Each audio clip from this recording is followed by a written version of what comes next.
The temperature seemed to drop 20 degrees in the lavish restaurant as Morgan's words echoed across our table.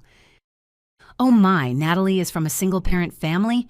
How commendable that you've managed to accomplish anything at all." My fingers clenched around my water glass as Brian's mother continued, her voice dripping with false sympathy while her eyes remained cold. "Being from a single-parent family, life must be quite hard, Dating someone like you would be so complicated for Brian." I glanced at Brian, my blind date and apparent heir to Sunrise Bank, who sat smugly beside his mother, nodding in agreement. The restaurant's ambient noise faded away as I watched them discuss my unfortunate background as if I weren't sitting right across from them, as if my mother weren't sitting right beside me, her back perfectly straight, her expression carefully controlled. "Presumptuous for commoners to think they could marry into a family like ours," Brian's father, Richard, muttered, not bothering to lower his voice.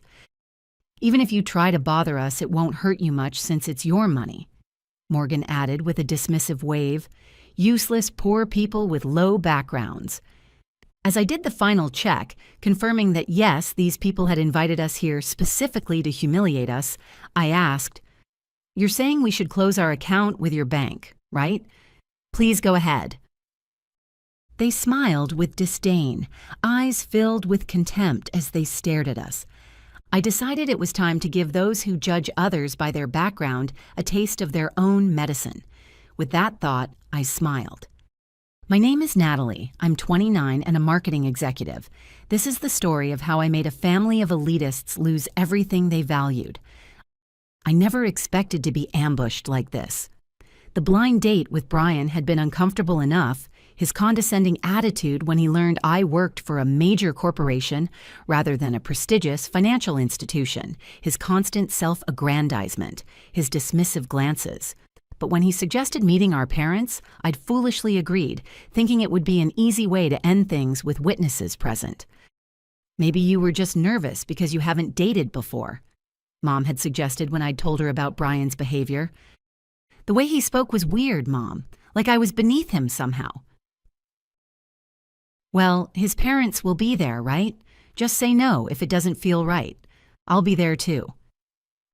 I'd apologized for dragging her into this, but she'd just laughed. "It's okay. Besides, I'm curious about Sunrise Bank." If only we'd known what they'd planned.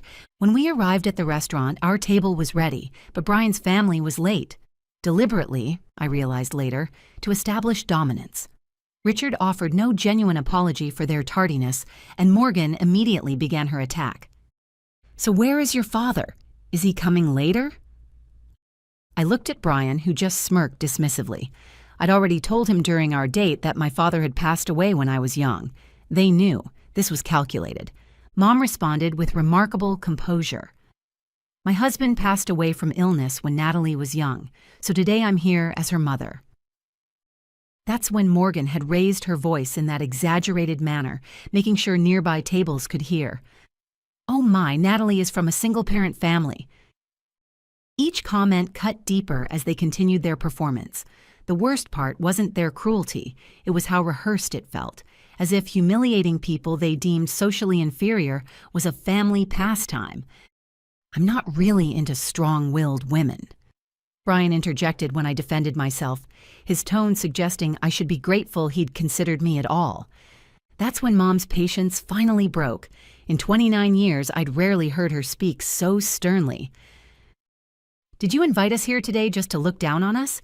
You're enjoying berating us for being a single-parent family, aren't you?" "Please stop with the accusations," Richard responded with mock offense. "It was just a little teasing, right?" "No one feels good being mocked, and all your remarks are condescending," Mom replied. "We have no intention of listening to this any further." Brian's family looked displeased at Mom's clear statement. "Presumptuous for commoners," Richard muttered. "Commoners, huh? Indeed, that may be the case, but this has made up my mind," Mom said. Brian's family looked briefly surprised, then burst into laughter, clearly thinking, "What could you possibly do?" Mom sighed and began to speak. "Actually, we have funds deposited with your bank, but we don't wish to entrust them to people like you." Oh, really? But we don't know your name, so it can't be much, right? It's probably insignificant. Morgan dismissed. That's right. Even if you try to trouble us with your funds, it won't really affect us. Low-class poor people are not needed, Richard added. I realized that even Mom's last attempt at reconciliation was in vain. They continued to speak disdainfully, unaware of who they were insulting. I sighed and made the final confirmation. We're closing our account, right? Please go ahead, they said in a mocking tone, their eyes filled with disdain, making me feel disgusted as they stared at us. That night, I made a call I hadn't expected to make for years. Grandpa Oliver, it's Natalie. I need your help. What's wrong, sweetheart? His voice was alert despite the late hour. It's about Sunrise Bank. A pause. What happened? I explained everything. The blind date, the family meeting, the deliberate humiliation. They didn't know who you were? His voice had changed, taking on the sharp edge I remembered from my childhood visits to his office. Number? And they made it very clear what they think about single-parent families and people they consider beneath them. Another pause. Longer this time. Come to my house tomorrow morning, both you and your mother.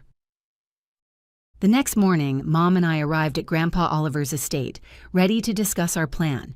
As we sat in his study, I realized I had forgotten to mention something important.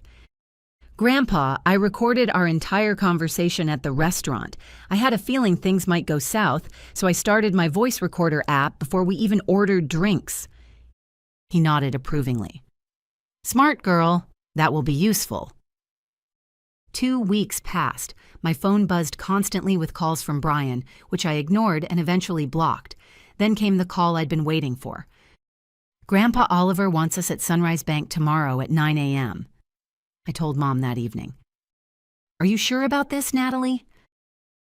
They chose this fight, Mom. They just chose it with the wrong people. As instructed by Grandpa Oliver, Mom and I arrived at Sunrise Bank the following day at 9 a.m. The receptionist's eyes widened slightly when I gave my name. Of course, Miss Parker. Please follow me to the executive conference room. When we entered, Brian's family was already there, looking pale and uncomfortable. Morgan stood up immediately and rushed over to bow deeply. I didn't acknowledge her apology. Instead, I just smiled and asked, What exactly are you apologizing for? Morgan bit her lip, trembling with anger and frustration. There were too many things they should apologize for, which probably made her feel overwhelmed. This situation started because I said we would close our account. I continued. Our account wasn't particularly large, and closing it wouldn't have caused much damage. I paused, letting the tension build. But Grandpa Oliver's case was different. The door opened and Oliver Parker walked in, his presence filling the room instantly. At 78, he still carried himself with the authority of someone who expected and received immediate respect. Grandpa Oliver managed the inheritance my dad left at Sunrise Bank for our benefit. He also had his own accounts there. If all accounts, including Grandpa's and my dad's inheritance, were closed, it would total about $7 million. Richard paled visibly. I didn't know Natalie was related to the former CEO. That's no excuse, I said sharply. Even if you didn't know, your prejudice against our family is your own fault. You mean, if we were relatives, you would have treated us differently? Mom asked quietly. Hey, don't talk to Dad like that, Brian snapped. It's your fault for not telling us from the start that your grandpa was the former CEO. I don't have any obligation to tell a stranger like you that, I replied coolly. Besides, you were the one who started it and made fun of us, remember? Brian, unable to retort, narrowed his eyes in frustration. You insulted me knowing I was from a single-parent family. When I said I would close our account, you told us to go ahead. We just did as we were told. But it may be just that for you, but have you ever thought about the feelings of someone whose family has been insulted? Silence fell. Morgan was trembling, Richard was hanging his head, but Brian still seemed unconvinced, his face full of dissatisfaction. Getting all high and mighty just because people talk about you," he muttered. Grandpa Oliver's voice cut through the room like ice. "Even after giving you a chance to reflect, you're still only thinking about yourselves." "It's not my fault, it's her." "Watch your words," Grandpa Oliver warned. "If you continue, you'll end up even more miserable." Brian, silenced by Oliver's words, glared at me again. Then, as if resigned, he burst out. "No way! Who would think a single parent's relative was the former CEO? You knew I was the future CEO and came to the family meeting just to mock us." "Brian, be quiet," Oliver commanded, his gaze turning to Richard. "I understand wanting to leave the bank to your son, but now that I know his mindset, it's impossible for him to continue as CEO." "That's ridiculous over something like this." Richard started to protest but sat down again under Oliver's glare. "You still don't understand that your attitude is the problem." Oliver's voice was deadly calm.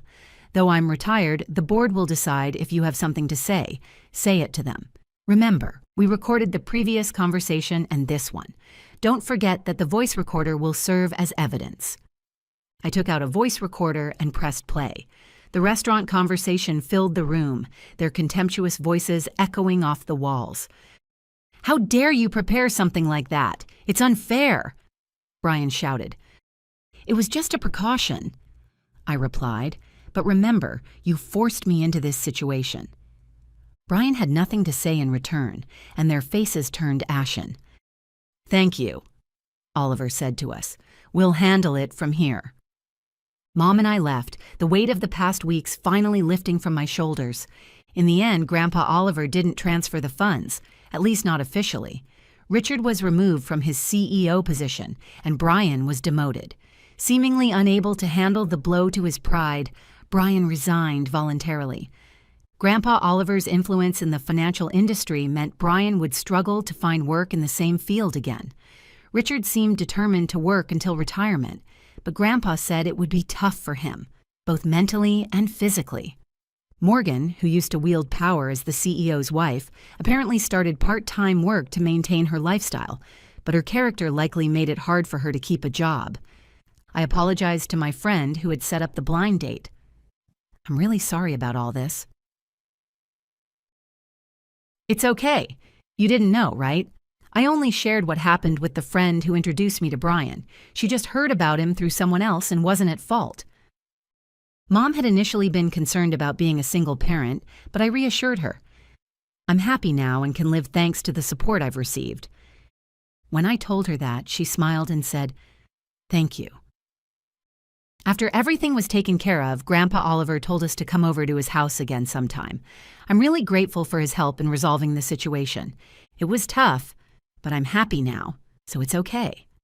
I have some good news, too.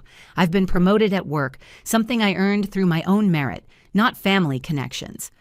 I'm not interested in dating right now, but I'm satisfied with my current life. I want to keep cherishing those who support me, and maybe someday I'll meet someone I really connect with, someone who values people for who they are, not where they come from. Before you go, here's a quick bonus for sticking around.